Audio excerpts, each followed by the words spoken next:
여러분은 아프리카 하면 어떤 것들이 생각이 나나요?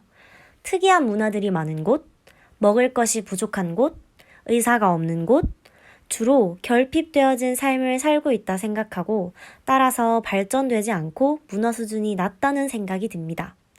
오늘 소개할 유물은 바로 이런 아프리카에서 태어났습니다. 1938년 유럽의 예술 분야가 발칵 뒤집히는 일이 발생하였습니다. 바로 나이지리아 이페 지역에서 이 두상을 포함하여 13개의 두상이 발견되었기 때문입니다. 발견 당시 전 세계는 두상의 아름다움에 깜짝 놀랐습니다. 발견된 즉시 문자 기록이 없던 한 문화의 뛰어난 자료로 인정받았죠. 어떤가요? 여러분이 보기에도 그럴만한가요? 이 조각상은 예술사를 바라보는 당시 유럽인의 관점을 송두리째 흔들어 놓았고 세계 문화사에서 아프리카의 위치를 다시 생각하게 만들었습니다. 이 두상은 현재 영국 대형 박물관에서 우리를 바라보고 있습니다. 두상을 좀 더 자세히 살펴볼까요? 크기는 사람 실제 머리보다 약간 작고 계란형의 얼굴을 갖고 있습니다. 조각의 재료인 황동은 세월이 지나며 색이 더욱 짙어졌고 입 주변에는 구멍이 있으며 얼굴에는 수직선으로 뒤덮여 있죠. 하지만 이 수직선이 얼굴을 망치는 것이 아닌 오히려 돋보이는 효과를 주고 있습니다. 또한 쓰고 있는 왕관은 구슬을 엮어 올리고 위에 깃털 장식을 꽂음으로써 얼굴의 선과 더불어 수직 효과를 주고 있습니다. 마지막으로 얼굴의 표정은 위엄과 자신감이 드러나 있죠. 이렇게 세밀하게 조각하기 위해서는 많은 훈련과 세심한 관찰이 필수적입니다. 즉, 누구인지는 모르지만 실존 인물의 조각상이라는 뜻이죠. 이런 능력 있는 아프리카 문명은 100년 전만 해도 유럽인은 상상조차 할 수 없었습니다. 노예를 떠올리며 원시적이라고 생각해 왔거든요.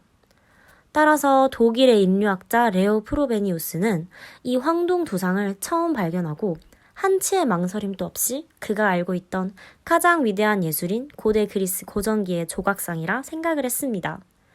하지만 나이지리아와 고대 그리스, 연관이 있어 보이나요? 문헌이나 고고학 자료에서도 두 나라의 접촉 기록은 전혀 찾아볼 수 없습니다. 그렇지만 프로베니우스는 상상의 나래를 펼칩니다. 사라진 아틀란티스 섬이 나이지리아 해안가에 가라앉고 살아남은 고대 그리스인들이 나이지리아에서 이 조각상을 만든 것임이 틀림없다고 말이죠. 아프리카의 긍정적인 인식을 가지고 있는 예술가조차 아프리카 예술은 열정과 원기가 넘치고 본능적이며 감성적인 것이라고 생각을 했거든요. 하지만 이 황동 두상은 색이 강렬하지도 않았고 활동적으로 보이지도 않죠.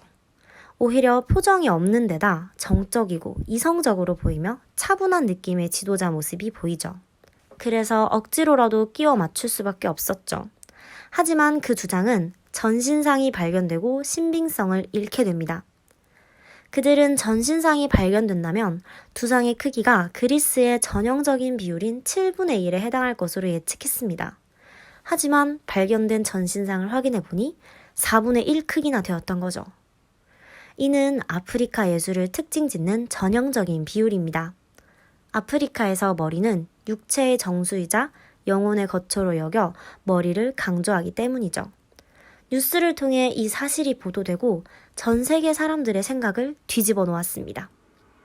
이후 연구가 이어지고 최근 연구에 따르면 두상들은 모두 15세기 중반에 짧은 시간 동안 만들어졌을 가능성이 높고 니제르강을 이용한 지중해 세계와의 교육을 통해 두상을 만드는 데 필요한 금속을 가져왔음을 알게 되었죠.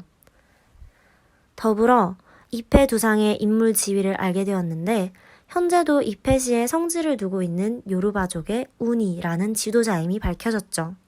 덕분에 두상의 입 주변 구멍도 유출을 해냈습니다. 오늘날에도 우니는 의식을 치를 때 얼굴 아랫부분을 가리는 구슬 달린 덮개를 덮는데 이런 덮개를 고정할 용도였을 것이라고 말이죠. 오늘날 많은 아프리카인들, 특히 나이지리아인들은 한때 조잡하고 미개하다 폄하되기도 한 과거라도 사랑했죠. 시간이 지나고 조상의 유물을 통해 드러난 과거를 깨닫게 되면서 더욱더 자신들의 과거를 자랑스러워하며 당당하게 나아가고 있습니다.